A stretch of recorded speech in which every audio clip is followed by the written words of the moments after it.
The sky above the small, remote town of Eldridge was a deep, inky black, dotted with countless stars.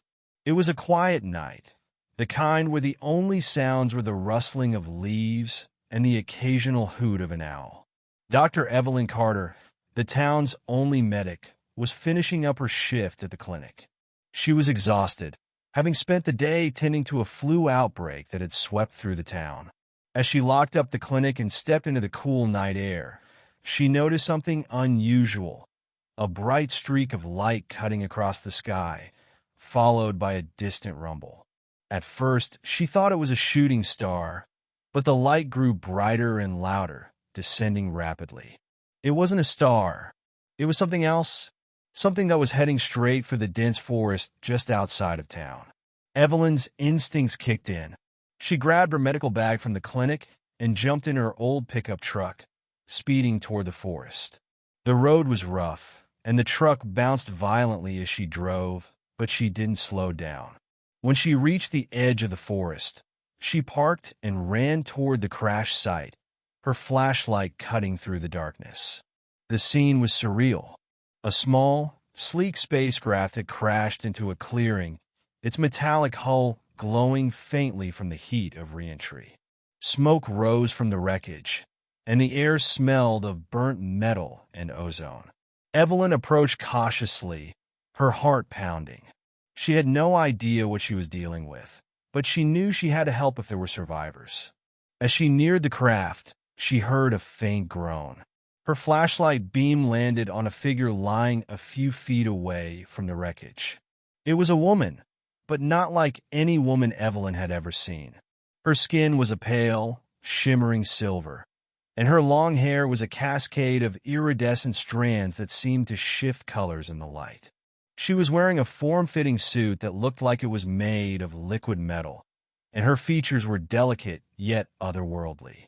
Evelyn knelt beside the woman, her medical training taking over. She checked for a pulse and was relieved to find one, though it was faint and irregular. The woman's breathing was shallow, and she had several burns and cuts on her body. Evelyn quickly assessed the injuries and began treating them as best she could with the supplies in her bag. "Hang in there," Evelyn whispered, though she wasn't sure if the woman could understand her. "I'm going to help you." The woman's eyes fluttered open, revealing large, almond-shaped orbs that glowed a soft violet. She stared at Evelyn with a mixture of fear and confusion, but she didn't resist as Evelyn continued to treat her wounds. After a few minutes, the woman seemed to relax slightly, her breathing becoming more steady. Evelyn knew she couldn't leave the woman here. The forest was no place for someone in her condition, and the wreckage would surely attract attention. She carefully helped the woman to her feet and supported her as they made their way back to the truck. The woman was surprisingly light, and though she was clearly in pain, she didn't complain.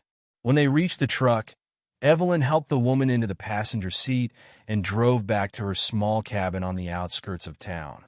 It was a modest place, but it was warm and safe. She led the woman inside and helped her onto the couch, covering her with a blanket. "You're safe here," Evelyn said, though she wasn't sure if the woman understood. "I'll take care of you." Over the next few days, Evelyn tended to the woman's injuries, changing her bandages and applying salves to her burns. The woman didn't speak, but she seemed to understand Evelyn's gestures and expressions. She watched Evelyn with those strange, glowing eyes, and though she was clearly in pain, she never made a sound.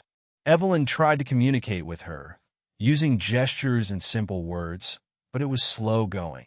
She decided to call the woman Luna, after the moon, because of her silver skin and ethereal beauty. Luna seemed to accept the name, and though she still didn't speak, she began to show signs of trust, even smiling faintly at times. As the days passed, Evelyn grew more and more curious about Luna.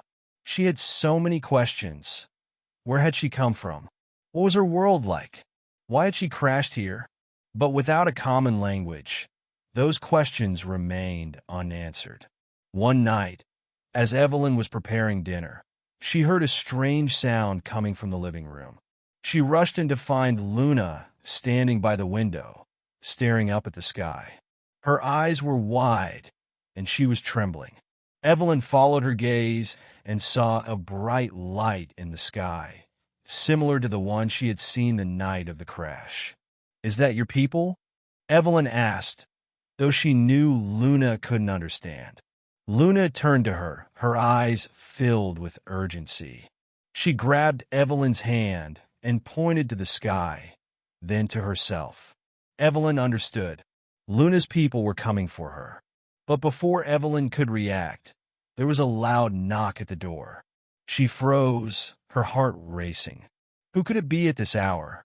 She glanced at Luna, who looked equally alarmed. Evelyn opened the door cautiously, and her breath caught in her throat. Standing on her porch were three figures, tall and imposing, their skin the same shimmering silver as Luna's. They wore elaborate armor that seemed to glow with an inner light, and their eyes were the same glowing violet as Luna's. They were clearly not human. One of them stepped forward, his voice deep and resonant, though Evelyn couldn't understand the words. He seemed to be asking a question, his eyes scanning the room behind her. Evelyn stepped aside, gesturing for them to come in. The three aliens entered, their movements graceful and deliberate.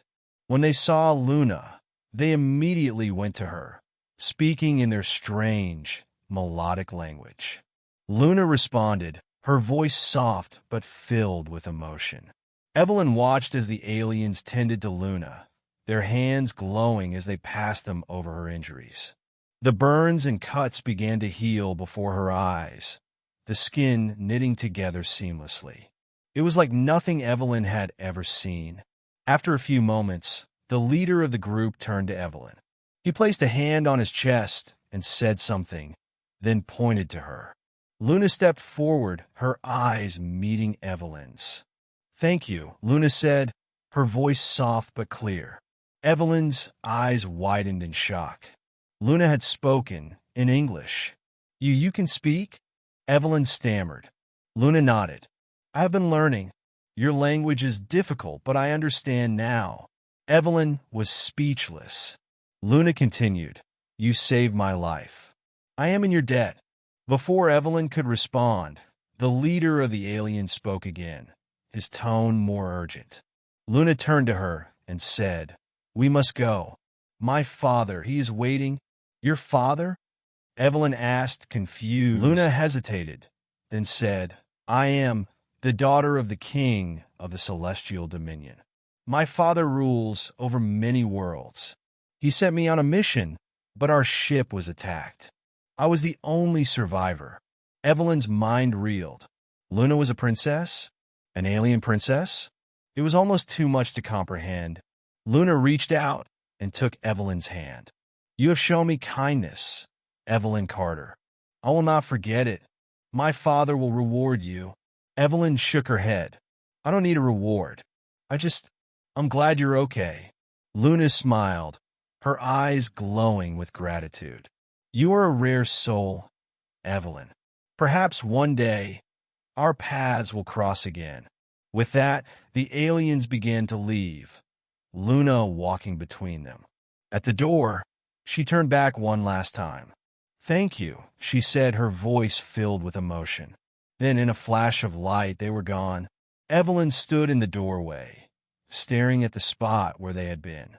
The night was quiet once more, the only sound the rustling of leaves in the wind. She felt a strange mix of emotions, relief, sadness, and a sense of wonder. She had just met an alien princess, saved her life, and now she was gone. As she closed the door and returned to the quiet of her cabin, Evelyn couldn't help but feel that her life had changed forever. She had always believed that there was more to the universe than what she could see, but now she knew it for certain. And though Luna was gone, Evelyn knew that she would never forget her. Years passed, and life in Eldridge returned to normal. Evelyn continued her work as the town's medic, but she often found herself gazing up at the stars, wondering if Luna was out there somewhere. She never spoke of what had happened, knowing that no one would believe her. Then, one night, as she was closing up the clinic, she noticed a strange light in the sky. It was faint at first, but it grew brighter, descending toward the forest. Evelyn's heart raced as she grabbed her medical bag and ran toward the light. When she reached the clearing, she saw a small spacecraft, similar to the one Luna had arrived in. The hatch opened, and a figure stepped out. It was Luna, her silver skin glowing in the moonlight. "Evelyn," Luna said, her voice filled with warmth. "I have returned." Evelyn's eyes filled with tears as she ran to her, embracing her tightly. "I thought I'd never see you again," she whispered. Luna smiled. "I told you our paths would cross again. My father has granted me permission to visit your world, and I wanted to see you." Evelyn laughed, her heart swelling with joy. "I'm so glad you're here." As they walked back to the cabin, Luna told Evelyn about her world, her people, and the adventures she had been on since they last met. Evelyn listened in awe, her mind filled with wonder. That night, as they sat by the fire, Evelyn realized that her life would never be the same. She had been given a glimpse into a world beyond her own, and she knew that she would always carry a piece of it with her. And as she looked at Luna, her alien friend and the star princess who had changed her life, Evelyn knew that the universe was far more vast and beautiful than she had ever imagined.